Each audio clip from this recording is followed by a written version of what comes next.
हो चुका है रण का आगाज, युग बदलने की तैयारी है। हो चुका है रण का आगाज, अब युग बदलने की तैयारी है। जीत उसी की होगी जिसका संघर्ष जारी है। जीत उसी की होगी साथियों जिसका संघर्ष जारी है। शिक्षा वह शेरनी का दूध है, शिक्षा वह शेरनी का दूध है, जो जितना अधिक पिएगा वो उतना ही अधिक दहाड़ेगा। नमस्कार साथियों, मैं BL Dudi lab assistant selected आप सभी का इस YouTube चैनल पे स्वागत करता हूं। साथियों यह वीडियो है, यह राजस्थान लैब असिस्टेंट के अंदर जो इंडिया जीके और वर्ल्ड जीके हैं उनके लिए महत्वपूर्ण प्रश्नों का वीडियो है, और जिसके अंदर अनेक परीक्षाओं में पूछे गए विभिन्न प्रकार के प्रश्नों का हम सॉल्यूशन करने वाले हैं। तो स्टार्ट करते हैं पहले क्वेश्चन से। तो पहला क्वेश्चन यहाँ पर है साथियों, गंगा नदी का दूसरा नाम क्या है? तो साथियों पहला ऑप्शन इसमें है सप्तनदी, भागीरथी, सावित्री और भद्रावती। तो साथियों जो इसका राइट आंसर है वो हो जाएगा जो भागीरथी। ठीक है साथियों, लेकिन साथियों आपको ये भी ध्यान होना चाहिए, गंगा नदी है वो भारत की क्या है? गंगा नदी है वो भारत की सबसे क्या साथियों, सबसे लंबी नदी है, जिसकी लंबाई कितनी है? 25 किलोमीटर है, और ये पवित्र नदी भी है। और साथियों इसका उद्गम है कहां पर साथियों? इसका उद्गम है वो कहां पर है? उद्गम साथियों आपको ध्यान रख लेना है, ये नदी कहां से निकलती है? तो ये निकलती है साथियों गंगोत्री। कहां से? गंगोत्री हिमानी से। कहां से? गंगोत्री हिमानी से ये निकलती है। ठीक है साथियों, बढ़ते हैं नेक्स्ट क्वेश्चन की तरफ।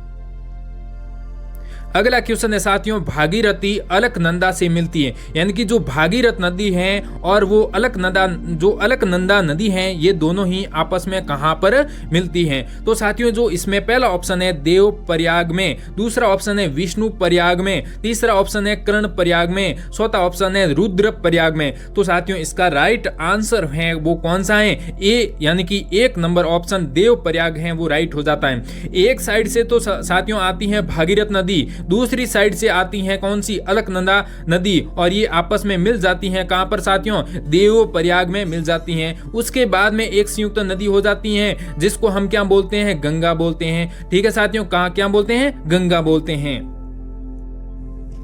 और साथियों थोड़ा सा विस्तार से समझ लेते हैं। जैसे मान लो यहाँ पर भागीरथी नदी आ गई और एक आ गई अलकनंदा, ये दोनों आपस में मिल जाने के बाद में इस नदी को बोलते हैं गंगा नदी। गंगा नदी है वो कहाँ पर प्रवेश करती हैं? बांग्लादेश में प्रवेश करती हैं। तो गंगा नदी को बांग्लादेश में बोलते हैं पद्मा नदी। क्या बोलते हैं? पद्मा नदी। और बांग्लादेश में ही ये नदी जो पद्मा नदी है ये ब्रह्मपुत्र नदी के साथ में मिल करके एक संयुक्त धारा बना देती है। फिर क्या होता है, ये जो संयुक्त धारा है ये मिल जाती है मेघना के साथ में। फिर यहाँ पर मेघना नदी, ये जो संयुक्त मेघना नदी है, ये मेघना नदी ही वापस में कहां पर मिल जाती है? बंगाल की खाड़ी के अंदर है वो मिल जाती है, गिर जाती है। इस प्रकार ये गंगा नदी का यहाँ पर उद्गम से लगाकर, यानी कि उद्गम के बारे में पहले बता दिया है। और लास्ट में मेघना नदी है वो किस में मिलती है? बंगाल की खाड़ी में मिलती है। और ये मेघना नदी भी कहां पर है? बांग्लादेश के अंदर स्थित है।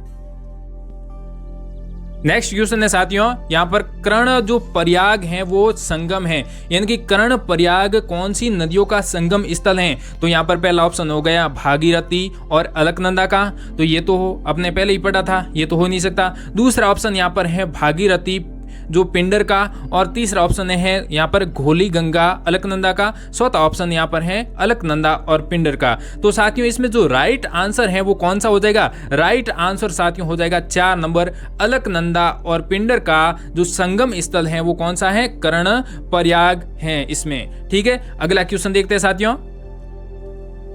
अगला क्वेश्चन है साथियों, निम्नलिखित में से जो नदियां दी गई हैं कौन सी एक गंगा, यानी कि कौन सी एक गंगा में दक्षिण की ओर से नहीं मिलती है? यानी कि आपको नहीं ये याद रखना है, यानी कि दक्षिण की ओर से नहीं मिलने वाली नदी कौन सी है? पहली नदी है सोन, यमुना, गोमती और पुनपुन। ठीक है, ये आपको ध्यान रखना है। तो इसमें जो ऑप्शन है वो 3 नंबर इसमें राइट हो जाएगा, कि जो ऑप्शन नंबर 3 है गोमती नदी। गोमती नदी गंगा के अंदर दक्षिण से नहीं मिलती है। ठीक है, दक्षिण मतलब बाईं तरफ से, और जो उत्तर है, उत्तर का मतलब हो गया यहाँ पर बाईं तरफ से, यानी कि बाईं तरफ से मिलने वाली नदी कौन सी है? गोमती नदी है। और बाकी जो ये 3 नदियां हैं वो कहां से मिलती हैं? कौन सी साइड से मिलती हैं? दाईं साइड से मिलती है, यानी कि दक्षिण की तरफ से मिलती हैं। ठीक है साथियों, अगले क्वेश्चन की तरफ बढ़ते हैं।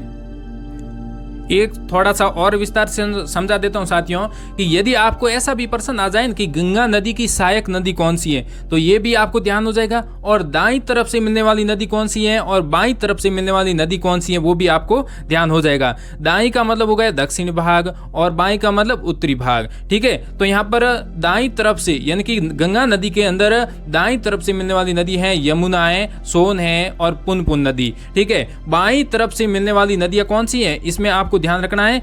और यहाँ पर ये सहायक नदी भी होगी इसकी, रामगंगा है, गंडक है, गोमती है, कोसी है, राप्ती है, ये नदियां हैं, ये गंगा नदी में बाईं तरफ से मिलती हैं। अब बढ़ते हैं नेक्स्ट क्वेश्चन की तरफ साथियों।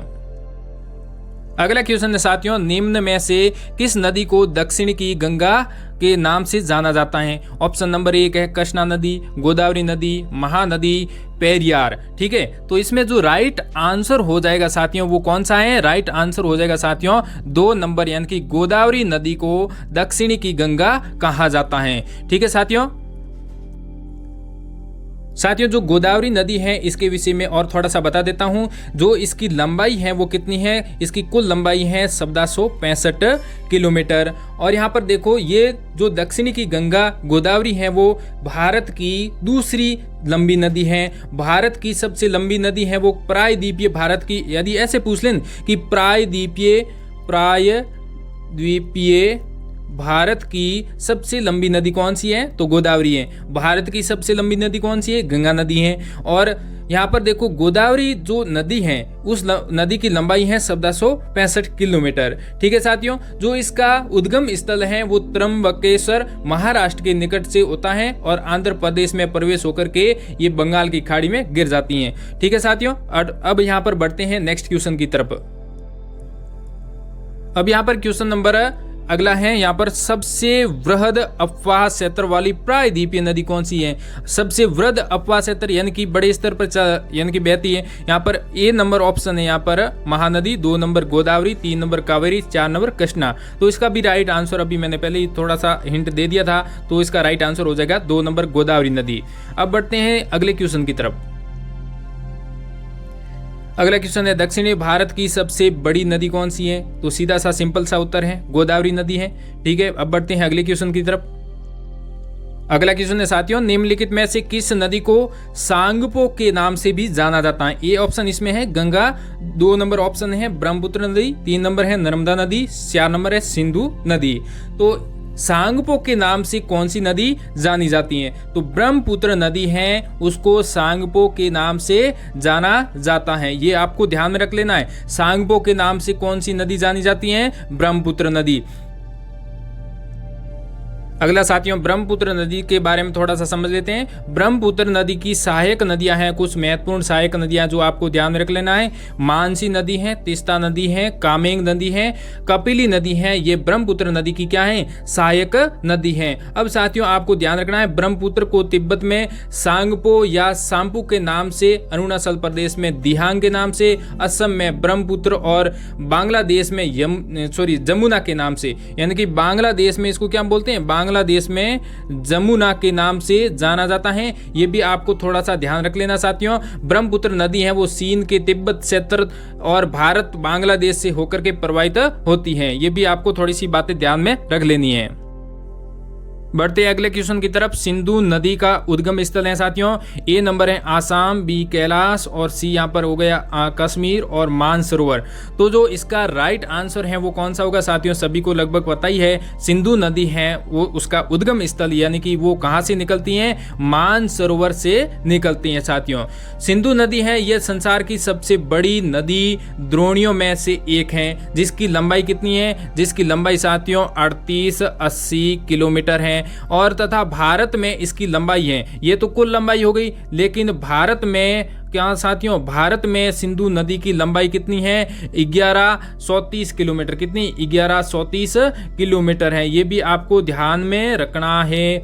और यहाँ पर देखो साथियों, और देखो उद्गम स्थल है वो तिब्बत क्षेत्र में कैलाश पर्वत श्रेणी में बोक्सू के निकट एक हिमनद से होता है और तिब्बत में इसे सिंगी अथवा यानी कि सिंगी खंबान शेरमुख भी कहते हैं। ये भी थोड़ी सी बातें हैं वो ध्यान में रखना है। अगला क्वेश्चन है, शिप्रा नदी के तट पर बसे किस शहर में कुंभ का मेला है वो लगता है? तो यहाँ पर देखो शिप्रा नदी के तट पर कौन सा शहर है, पहले ये तो आपको ध्यान में होना चाहिए, तो वहाँ पर मेला भी आपको ध्यान में लग जाएगा। देखो यहाँ पर पहला ऑप्शन है नासिक, हरिद्वार, उज्जैन और प्रयाग। दोस्तों शिप्रा नदी है उसके तट पर कौन सा है वो मेला लगता है यानी कि कुंभ लगता है? उज्जैन का कुंभ यानी कि मेला लगता है। अगले क्वेश्चन की तरफ बढ़ते साथियों। नेक्स्ट क्वेश्चन है नर्मदा नदी निम्न में से कहां से शुरू होती है? ए ऑप्शन है भोरा भाट, बी ऑप्शन यहाँ पर है अमरकंटक और यहाँ पर सी ऑप्शन है डिंडोरी और डी ऑप्शन है इलाहाबाद। तो नर्मदा नदी है उसका उद्गम स्थल यानी कि वो कहां से शुरू होती हैं? तो अमरकंटक से शुरू होती हैं। अगला पॉइंट यहाँ पर थोड़ा सा देख लेते हैं। नर्मदा नदी है उसकी कुछ सहायक नदियां हैं जैसे हालन नदी है, बंजार नदी है और बरना नदी। कौन सी? बरना नदी और तवा नदी जो इंपोर्टेंट है आपको ध्यान रख लेना है, ये नर्मदा नदी की सहायक नदियां हैं। अगला क्वेश्चन है साथियों भाखड़ा यानी कि भाखड़ा नागल। क्या साथियों? भाखड़ा नागल और हीरा कुंड और तथा कोसी परियोजनाएं क्रमशः कौन सी नदियों पर हैं साथियों? ये ध्यान रखना। देखो भाखड़ा नागल आपको ध्यान में होना चाहिए कहाँ पर हैं? सतलज नदी पे हैं। और हीरा कुंड है वो परियोजना कौन सी नदी पे चलती है? महानदी पे। कोसी परियोजना है वो कोसी नदी पे चलती है। तो इसमें सी ऑप्शन यानी कि 3 नंबर ऑप्शन है वो राइट हो गया। अगला साथियों यहाँ पर क्वेश्चन है निम्नलिखित में से किस नदी को बंगाल का शौक कहा जाता है? तो ए ऑप्शन इसमें है महानदी, कोसी और गंडक नदी और दामोदर नदी। तो साथियों जो इसका राइट आंसर है वो हो जाएगा 4 नंबर, दामोदर नदी को बंगाल का शौक कहा जाता है। इससे संबंधित कुछ और भी बातें हैं जो आपको ध्यान में होना चाहिए साथियों, यानी कि बंगाल का शौक किसको कहा जाता है? दामोदर नदी को। उड़ीसा का शौक किसको कहा जाता है? महानदी को। बिहार का शौक किसको बोलते हैं? कोसी नदी को। ये भी बातें आप को ध्यान में होनी चाहिए। अगला हम क्वेश्चन देखते हैं साथियों। अगला क्वेश्चन है कावेरी जल विवाद का संबंध यानी कि कावेरी जल विवाद का संबंध किन राज्यों के मध्य है? यानी कि आपको इसका आंसर बताना है। कावेरी नदी का जल विवाद है वो किस नदियों के संबंध में यानी कि किन राज्यों के मध्य है? पहला यहाँ पर ऑप्शन है केरल, आंध्र प्रदेश। 2 नंबर ऑप्शन यहाँ पर है कर्नाटक, तमिलनाडु। 3 नंबर ऑप्शन है महाराष्ट्र, कर्नाटका और यहाँ पर 4 नंबर ऑप्शन है उड़ीसा और मध्य प्रदेश। तो इसका राइट आंसर है वो हो जाएगा कौन सा साथियों? मैं यहाँ पर बता देता हूं साथियों। राइट आंसर हो जाएगा यहाँ पर 2 नंबर, कर्नाटक और जो तमिलनाडु है उसके मध्य कावेरी जल विवाद है। ये भी आपको ध्यान में होना चाहिए। एक यहाँ पर देखो साथियों कृष्णा नदी जल विवाद है वो किसके मध्य है? ये महाराष्ट्र, कर्नाटक और आंध्र प्रदेश के मध्य है। ये भी आपको थोड़ा सा ध्यान में होना चाहिए। कावेरी जो जल विवाद है वो पहले थोड़ा सा सरसा में रहा था इसलिए इसको इंपोर्टेंट माना जाता है। इस प्रकार आज की वीडियो में इतना ही। मिलते हैं अगली वीडियो में, तब तक जय हिंद।